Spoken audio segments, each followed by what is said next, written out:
Mukluk here, and I make concise, spoiler-free game reviews that help you decide if you want to buy something without spoiling the game for you. This is Black Myth: Wukong, an action role-playing video game. It is currently available on PC, PS5, with Xbox compatibility in development at the time of this recording, and is rated M for mature. In full disclosure, I received this game for free as part of my work, but the goal of this review is to determine whether or not this game is worth its $60 price tag for you. The game's setting, with no spoilers beyond the tutorial. Black Myth: Wukong is inspired by Goku from Dragon Ball Z. I'm kidding, come back. This game is based on the 16th century novel Journey to the West, which for those of you who haven't heard of it, it is one of the most popular literary works in Asia. One of the main characters of the book is Sun Wukong, the Monkey King. If you've ever played a game or seen another piece of media with a martial artist monkey who can make clones, surf clouds, shapeshift, and has a weapon that changes sizes on demand, it was based on this guy. The game follows a what could have happened type route after the journey, but if you have never read Journey to the West, it will kind of feel like Alice in Wonderland in that you will never be able to predict what crazy thing is about to happen next. Like, seriously, your best friend appears to be a tiny monk with a boar head who beats his enemies with a rake. You will not anticipate the things that you will encounter in this story. The general gameplay.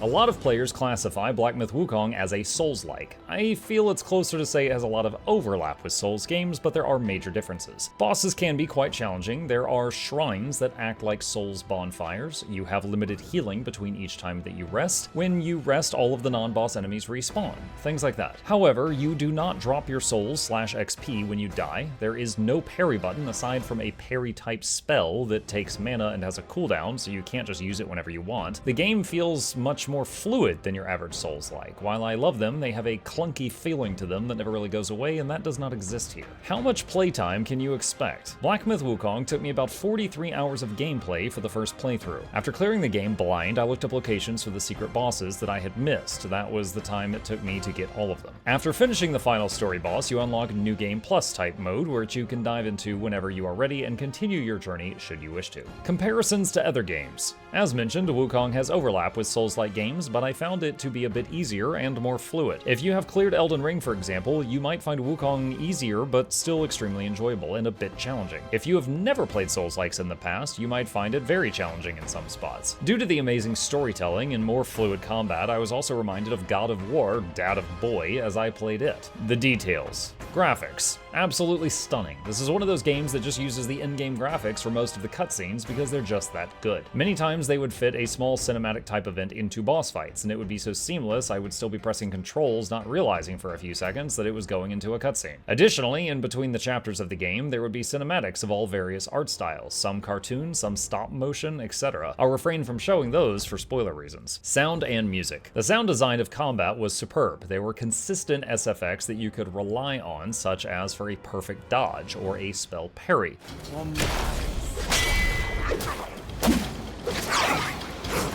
And use those as cues for what was happening. In terms of music, it was exceptional as well, with a broad range of songs heard throughout the game that kept you engaged on what was happening.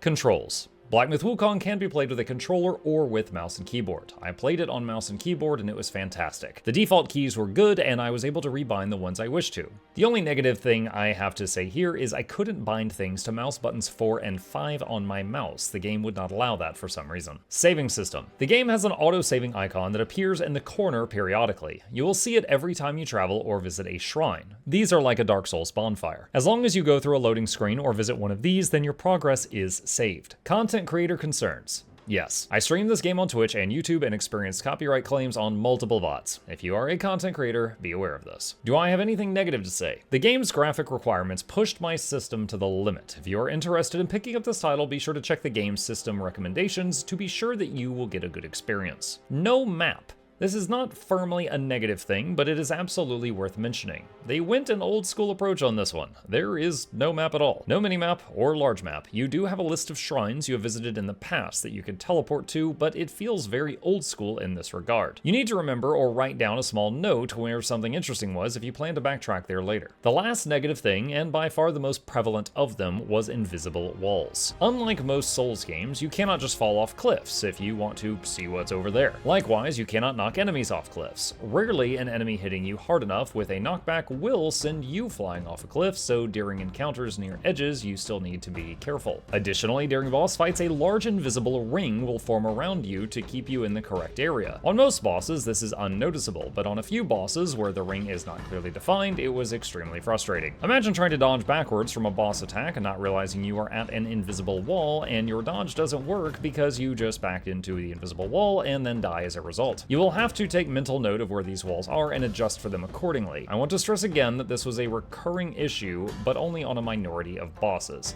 But the issue did pop up throughout the game. Final thoughts. If we're grading this game on a scale of 1 to 10, where 10 is nearly unachievable perfection, I would have to give this game a 9.5. The gameplay, storytelling, visuals, cinematography, sound design, music were all incredible, and in many cases, a work of art. The negative things I mentioned were what keeps this game from being a 10 instead of a 9.5. It was just that good of a game. The developers did an amazing job, and I applaud them for it. In my opinion, Black Myth: Wukong is absolutely worth its price tag. This video was not sponsored, so if you enjoyed it, please consider hitting that like button to help us out with the YouTube algorithm, and subscribe for more content. If you'd like to see more of my own playthrough of Black Myth: Wukong, I'll include a link to that playlist from our other channel down below. Subscribe there too. As always, a massive thank you to our dear patrons who make content like this possible. If you'd like to become a supporter and earn early access, there's a link to that in the description.